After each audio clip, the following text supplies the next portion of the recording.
26번 문제입니다. 산업안전보건법령상 안전보건교육 교육 대상별 교육 내용에서 특별교육 대상에 해당하지 않는 작업명을 고르는 문제입니다. 보기를 살펴보면 전압이 75V 이상인 정전 및 활선 작업, 2m 이상 콘크리트 파쇄기 사용 파쇄 작업, 높이 2m 이상 지반 굴착 작업, 선박에 짐을 쌓거나 부리거나 이동시키는 작업이 제시되어 있습니다.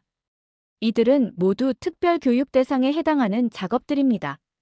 하지만 5번 보기에 있는 게이지 압력을 제곱미터당 1kg 이상으로 사용하는 압력 용기의 설치 및 취급 작업은 이러한 포괄적인 항목으로는 특별교육 대상에 존재하지 않습니다.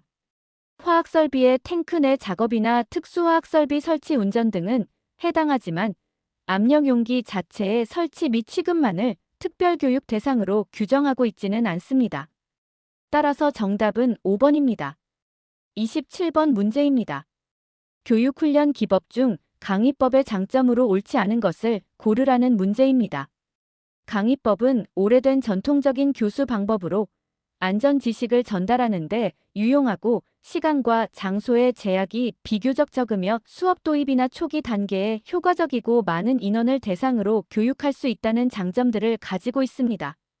하지만 1번 보기인 수강자의 학습 참여도가 높고 적극성과 협조성을 부여하는데 효과적이라는 설명은 강의법의 단점이며 오히려 토의법과 같은 다른 기법의 장점에 해당합니다. 강의법은 교사가 일방적으로 지식을 전달하므로 수강자의 학습 참여는 낮고 수동적일 수밖에 없습니다. 따라서 정답은 1번입니다. 28번 문제입니다. 원인 결과 분석 CCA 기법에 관한 기술 지침상 평가 절차를 순서대로 옳게 나열한 것을 묻는 문제입니다. 원인 결과 분석은 위험성 평가 기법 중 하나인데요. 그 절차는 다음과 같습니다. 먼저 평가할 사건을 선정하고 리을, 이어서 안전 요소를 확인합니다. 기억. 다음으로 사건 수를 구성하고 뒤끝, 결함수를 구성합니다. 비읍. 그리고 구성된 사건 수와 결함수를 바탕으로 최소 컷셋을 평가한 후 니은, 마지막으로 결과를 문서화합니다. 미음. 따라서 올바른 순서는 리을 기억 디귿 비읍 니은 미음이 됩니다. 이 순서를 잘 기억해 두시기 바랍니다. 정답은 4번입니다. 29번 문제입니다. 29번 문제입니다. 안전관리 활동을 통해서 얻을 수 있는 긍정적인 효과가 아닌 것을 고르라는 문제입니다. 안전관리 활동은 근로자의 사기를 진작시키고 생산성을 향상시키며 기업의 신뢰성을 유지 및 확보하고 궁극적으로 이윤 증대에 기여하는 긍정적인 효과를 가져옵니다. 하지만 3번 보기에 제시된 손실비용 증가는 안전관리의 목적과 완전히 반대되는 내용입니다. 안전관리는 사고를 예방하여 재해로 인한 직접비와 간접비를 감소시키고 결과적으로 손실비용을 줄이는 것을 목표로 합니다.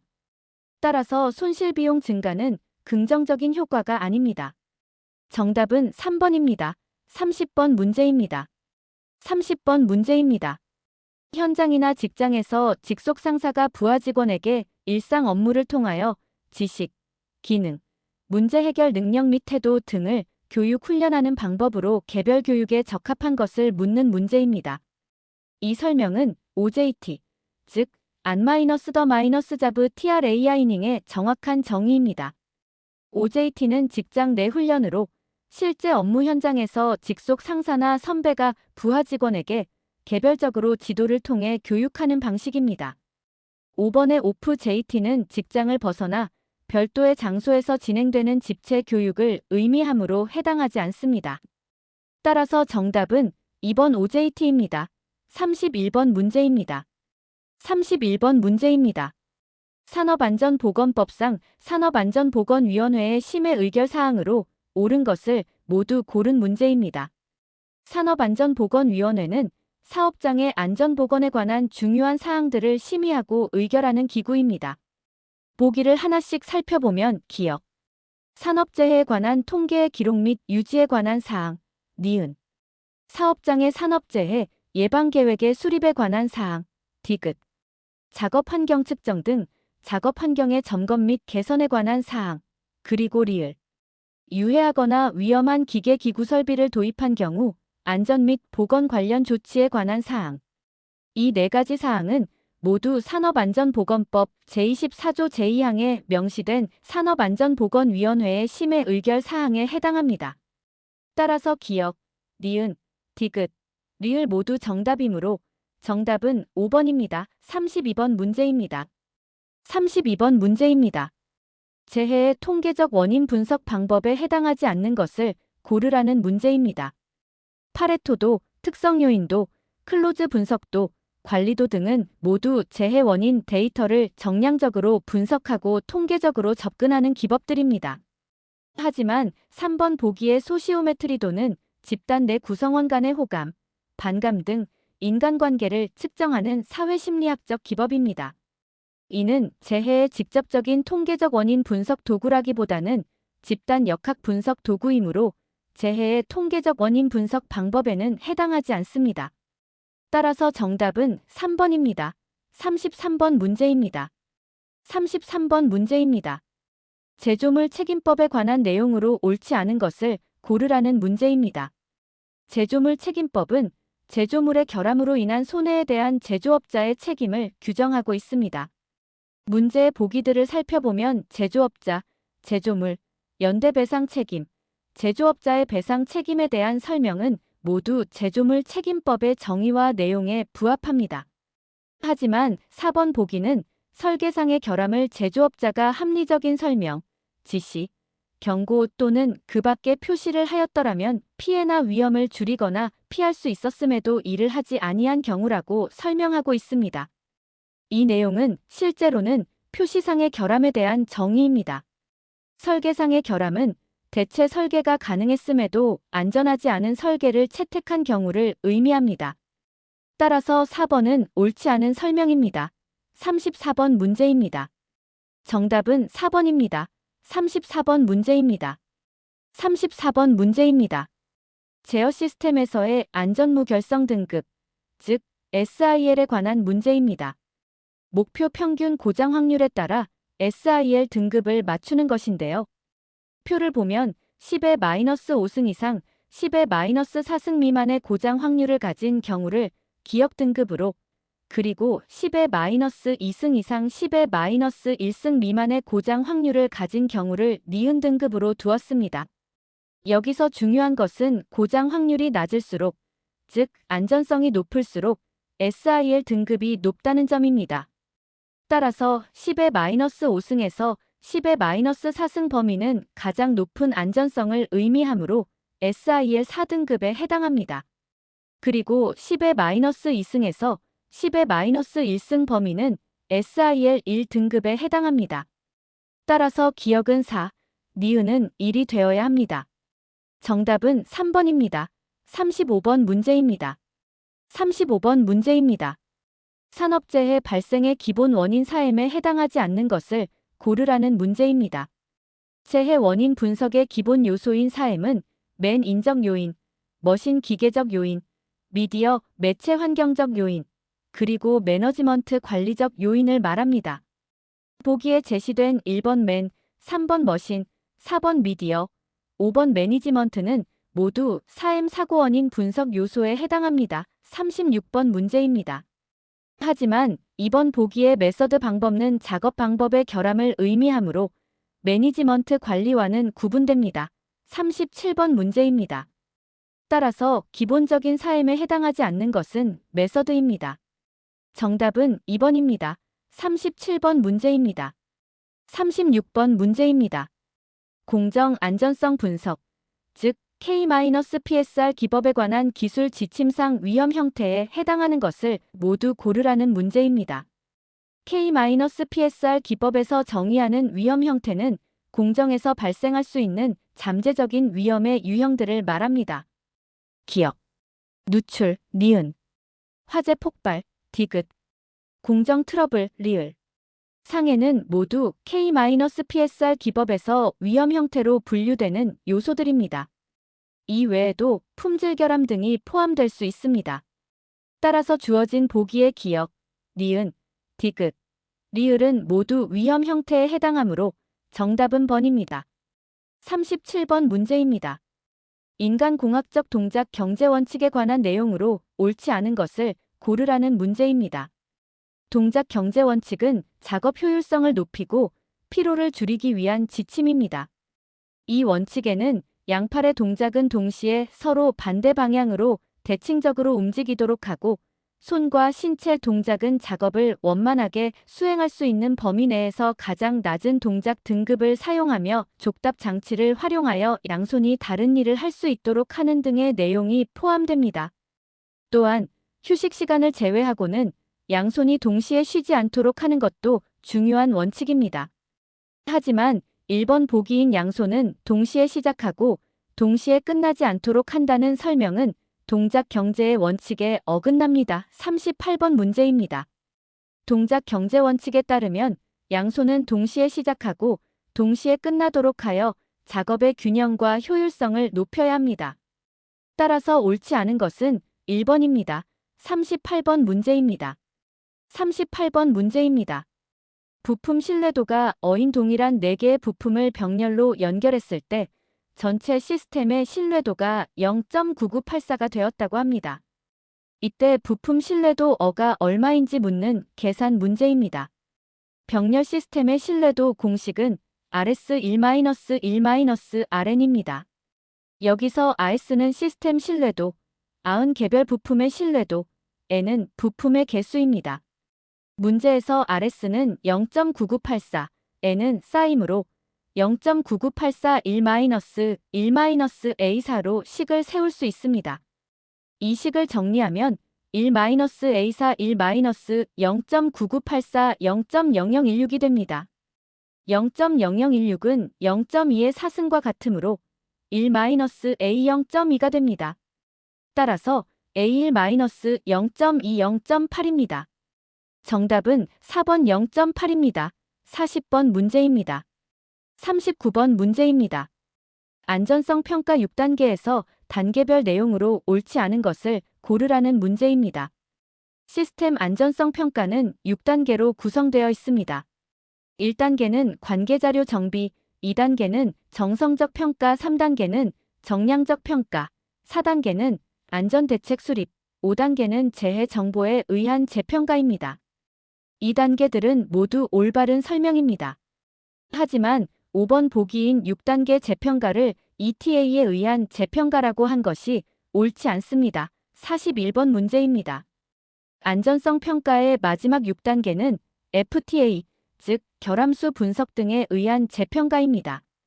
ETA는 사건수 분석으로 주로 FTA와 함께 정량적 평가에 사용되지만 최종 재평가 단계에서는 FTA를 명시하는 것이 일반적입니다. 따라서 정답은 5번입니다. 41번 문제입니다. 40번 문제입니다. 인간 마이너스 기계 시스템 설계 과정 6단계를 순서대로 옳게 나열한 것을 묻는 문제입니다. 인간 마이너스 기계 시스템 설계는 체계적인 단계를 거쳐 이루어집니다. 가장 먼저 목표 및 성능 명세를 결정하고 니은 다음으로 시스템을 정의합니다. 기억. 이어서 기본 설계, 즉 작업 설계 및 할당을 진행하며 뒤끝 인터페이스를 설계합니다. 리을. 그 후 촉진물 및 보조물을 설계하고 미음, 마지막으로 시험 및 평가를 수행합니다. 비읍. 따라서 올바른 순서는 니은 기역 디귿 리을 미음 비읍이 됩니다. 정답은 4번입니다. 42번 문제입니다.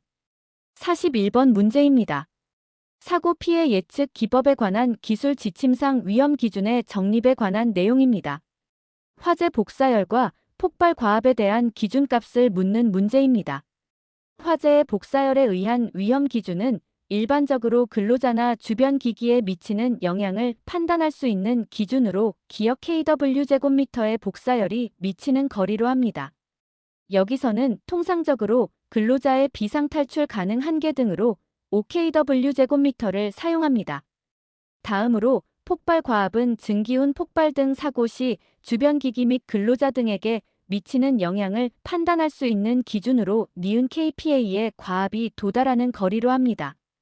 일반적인 건물 손상이나 인체 상해의 유의미한 기준으로 6.9 kPa, 즉 약 142를 사용합니다.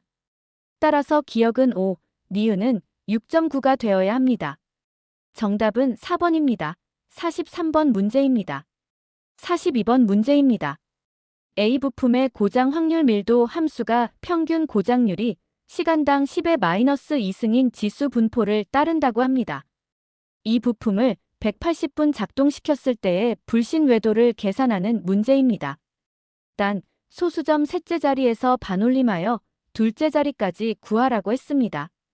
먼저, 평균 고장률 람다 값은 시간당 0.01입니다. 작동 시간 t는 180분인데 이를 시간 단위로 바꾸면 3시간입니다. 지수 분포를 따르는 부품의 불신 외도 FT는 1-RT로 1-2의 마이너스 람다 t승으로 계산합니다. 여기에 람다와 t값을 대입하면 1-2의 마이너스 0.01 곱하기 3승이 됩니다. 이는 1-2의 마이너스 0.03승과 같습니다. 2의 마이너스 0.03승은 약 0.97이므로 1에서 0.97을 빼면 0.03이 됩니다. 따라서 불신 외도는 0.03입니다. 정답은 1번입니다. 44번 문제입니다. 43번 문제입니다. 산업안전보건기준에 관한 규칙상 공기압축기를 가동하기 전에 관리 감독자가 하여야 하는 작업 시작 전 점검 사항으로 옳지 않은 것을 고르라는 문제입니다. 보기를 보면 압력 방출 장치의 기능, 얼로드 밸브의 기능, 회전부의 덮개, 드레인 밸브의 조작 및 배수는 모두 공기압축기의 작업 시작 전 점검 사항에 해당합니다. 하지만 1번 보기의 슬라이드 또는 칼날에 의한 위험 방지 기구의 기능은 프레스 또는 전단기 등 절단 작업을 하는 기계의 점검 사항이며 공기압축기와는 관련이 없습니다.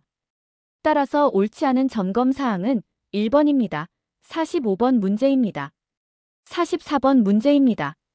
재해 사례 연구의 진행 단계에 관한 내용입니다. 진행 단계를 순서대로 옳게 나열한 것을 묻는 문제입니다. 재해 사례 연구는 다음과 같은 순서로 진행됩니다. 먼저 재해 상황을 정확하게 파악하고 뒤끝, 다음으로 재해와 관계가 있는 사실 및 재해 요인으로 알려진 사실을 객관적으로 확인합니다. 기억.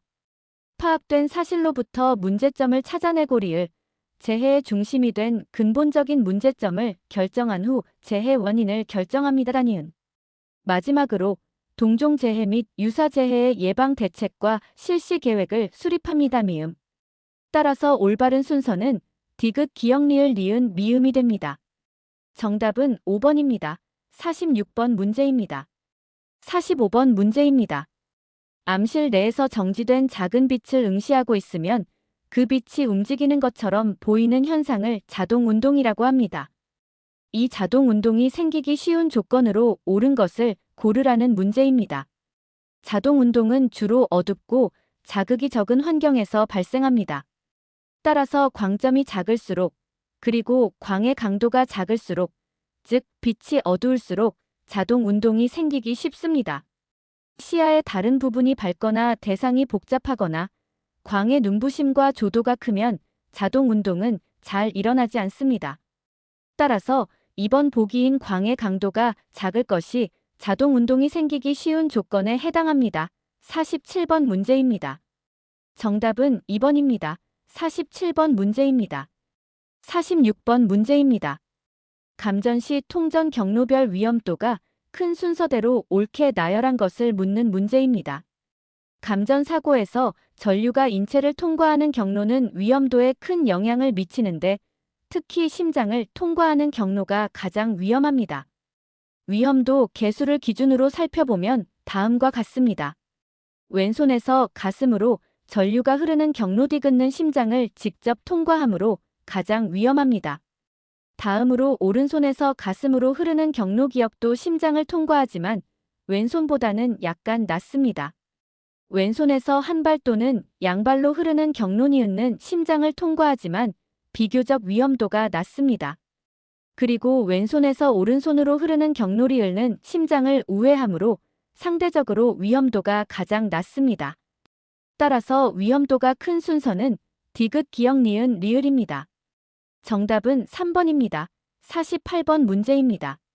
47번 문제입니다. 반지름 30cm의 조종구를 20도 움직였을 때 표시계기의 지침이 2cm 이동하였다면 이 계기의 통제 표시비, 즉 CDB는 얼마인지 묻는 계산 문제입니다. CDB는 조종장치의 이동거리를 표시장치의 이동거리로 나눈 값입니다. 먼저 조종구의 이동거리를 계산해야 합니다. 반지름 30cm인 원에서 20도 움직였을 때의 호의 길이는 2하 곱하기 2360으로 구할 수 있습니다. 2 곱하기 3.14 곱하기 30 곱하기 118을 계산하면 약 10.47cm가 나옵니다. 이제 이 값을 표시계기의 지침 이동거리 2cm로 나누면 10.47 나누기 2는 약 5.235가 됩니다. 소수점 둘째 자리까지 반올림하면 5.23이 됩니다. 따라서 정답은 2번 5.23입니다. 49번 문제입니다. 48번 문제입니다. 시몬즈의 재해 손실비 평가 방법에 관한 내용입니다. 총 재해 비용 공식의 빈칸을 채우는 문제입니다. 시몬즈 방식은 하일리 방식과 더불어 재해 비용을 산정하는 중요한 방법 중 하나로 특히 비보험 비용의 세부 항목을 강조합니다. 시몬즈의 총 재해 비용은 산재 보험 비용의 비보험 비용을 더한 것과 같습니다. 따라서 기억은 비보험입니다. 그리고 이 비보험 비용은 휴업상의 건수의 억값을 곱하고 니은 건수의 비값을 곱하고 디귿 건수의 시값을 곱하고 무상의 사고 건수의 D값을 곱하여 합산하는 방식으로 구합니다. 여기서 니은은 통원상의 건수이고 디귿은 응급조치 건수를 의미합니다. 따라서 기억은 비보험, 니은은 통원상해, 디귿은 응급조치가 되어야 합니다. 정답은 3번입니다. 50번 문제입니다. 49번 문제입니다. 매슬로우의 동기부여 이론, 즉 욕구 5단계 이론에 관한 내용으로 옳지 않은 것을 고르라는 문제입니다. 매슬로우의 욕구 5단계는 다음과 같습니다. 제1단계는 생리적 욕구로 생명 유지의 기본적인 욕구입니다. 제2단계는 안전의 욕구로 신체적 위험으로부터 보호받고자 하는 욕구입니다. 제3단계는 사회적 욕구로 소속감과 애정 욕구를 의미합니다. 제4단계는 존경 욕구로 타인으로부터 인정받으려는 욕구입니다. 마지막 제5단계는 자아 실현 욕구로 잠재적 능력을 실현하고자 하는 욕구입니다. 보기를 살펴보면 1번 생리적 욕구, 3번 사회적 욕구, 4번 존경 욕구, 5번 자아 실현 욕구는 모두 올바른 설명입니다. 51번 문제입니다. 하지만 이번 보기에 제시된 제2단계 도전 욕구는 매슬로우의 이론에 해당하지 않습니다. 52번 문제입니다. 제2단계는 안전의 욕구입니다. 따라서 정답은 2번입니다. 52번 문제입니다. 50번 문제입니다. 산업안전보건기준에 관한 규칙에서 정하고 있는 충격소음 작업 정의의 일부 내용입니다. 빈칸에 들어갈 내용으로 옳은 것을 고르라는 문제입니다. 충격소음 작업은 소음이 1초 이상의 간격으로 발생하는 작업으로서 다음 각 목의 어느 하나에 해당하는 작업을 말합니다. 첫째, 120dB를 초과하는 소음이 1일 기억회 이상 발생하는 작업입니다. 여기서 기억은 1만 회입니다. 둘째, 니은 데시벨을 초과하는 소음이 1일 1,000회 이상 발생하는 작업입니다. 여기서 니은은 130dB입니다. 이 외에도 140dB를 초과하는 소음이 1일 100회 이상 발생하는 작업도 충격소음 작업에 해당합니다. 따라서 기억은 1만, 니은은 132대입니다. 정답은 5번입니다. 53번 문제입니다. 자, 지금까지 풀어본 문제들을 통해 핵심 암기 키워드들을 다시 한번 정리해드리겠습니다. 원인 결과 분석, 즉 CCA의 순서는 사건 선정, 안전 요소 확인, 사건수 구성, 결함수 구성, 컷셋 평가, 결과 문서화의 순서라는 점 꼭 기억하시고요. OJT는 직장 내에서 직속 상사가 개별적으로 교육하는 훈련 방식입니다. 산업안전보건위원회는 산업재해 기록 유지, 예방계획 수립, 작업환경 점검, 유해 기계 도입 시 안전조치 등 모든 사항을 심의 의결합니다. 제조물 책임법의 결함 종류는 제조, 설계, 그리고 경고 미흡 같은 표시상의 결함으로 구분됩니다. SIL 등급은 고장 확률에 따라 달라지는데 10의 마이너스 5승에서 10의 마이너스 4승은 SIL 4등급, 10의 마이너스 2승에서 10의 마이너스 1승은 SIL 1등급입니다. 재해 원인 사엠은 맨, 머신, 미디어, 매너지먼트로 메서드는 기본적인 사엠에는 포함되지 않습니다. K-PSR 위험 형태에는 누출, 화재, 공정 트러블, 상해, 품질 결함 등이 모두 포함됩니다. 동작 경제 원칙에서는 양손은 동시에 시작하고 동시에 끝나야 효율적입니다. 안전성 평가 6단계의 마지막 재평가 단계는 FTA에 의한 재평가입니다. 사고 피해 예측 기준으로는 복사열 5kW/제곱미터와 과압 6.9kPa이 중요합니다. 공기 압축기 점검 시에는 얼로드 밸브, 드레인 밸브, 압력 방출 장치 등을 확인하며 슬라이드나 칼날 방호 장치는 프레스와 관련됩니다. 재해 조사 순서는 상황 파악, 사실 확인, 문제 발견, 근본 원인 규명, 대책 수립의 단계로 진행됩니다. 자동 운동은 어두울 때, 즉 광도가 작을 때 발생하기 쉽습니다. 감전 통전 경로 위험도는 왼손에서 가슴으로 통하는 경로가 가장 위험하며 그 다음이 오른손에서 가슴, 그리고 왼손에서 발 순입니다. 시몬즈의 재해 손실비 계산 시 비보험 코스트는 휴업상해, 통원상해, 응급조치, 그리고 무상해 사고 비용으로 구성됩니다. 매슬로우 욕구 5단계에서 2단계는 안전의 욕구이며 충격소음 작업의 기준은 120dB 1만 회, 130dB 1000회, 140dB 100회 이상 발생 시입니다. 이 핵심 키워드들을 잘 정리하셔서 학습에 활용하시기 바랍니다.